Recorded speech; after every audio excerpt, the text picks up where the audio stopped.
తర్వాత ఎట్లా గిలగిలగిల ఎట్లా కొట్టుకున్నారో చెప్పండి.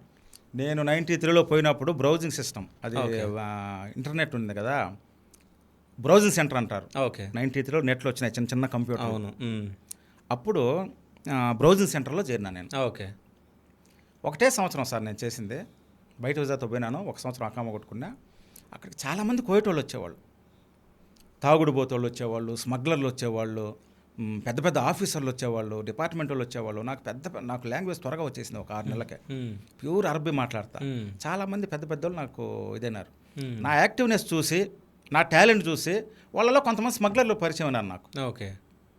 ఇప్పుడు ఒక సంవత్సరం అయిపోయిన తర్వాత మళ్ళీ నేను ఇంక వేరే జాబ్ ఎత్తుక్కోవాలి. లేదు, నేను పని చేసేవాడే నాకు అకామా కొట్టాలి, రీసెర్చ్ కొట్టాలి. ఇప్పుడు నేను బయట అకామా సార్ ఒక సంవత్సరం కొట్టుకున్నాను, బ్రౌజింగ్ సెంటర్లో పనిచేస్తా ఉండా. వాడేమంటున్నాడు, నేనే అకామా కొడతాను సంవత్సరం అయిపోయిన తర్వాత అని వాడు. నాకు ఇష్టంలే, ఒకటి కింద పని చేయడం నాకు ఇష్టంలే.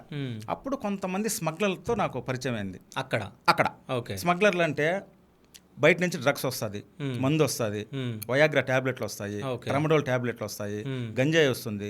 ఇలాంటివి చేసేవాళ్ళు ఉన్నారు అక్కడ సప్లై. వాళ్ళకి నేను ఐడియా ఇచ్చేవాడిని. ఏం ఐడియాలు? ఏ టైంలో పోతే పోలీస్ చెకింగ్ ఉండదు, ఏ రూట్లో పోతే చెకింగ్ ఉండదు, వాళ్ళ దగ్గర పనిచేసే వాళ్ళకి నేను ఐడియాలు ఇచ్చేవాడిని. సక్సెస్ అయ్యేటివి వాళ్ళకి నేను నచ్చిన. ఒక సంవత్సరం తర్వాత ఒక స్మగ్లర్ నాకు అకామా కొట్టుకొని, నువ్వేం చేయొద్దు, నాతో డ్రైవర్గా పనిచేయని చెప్పినాడు. డన్.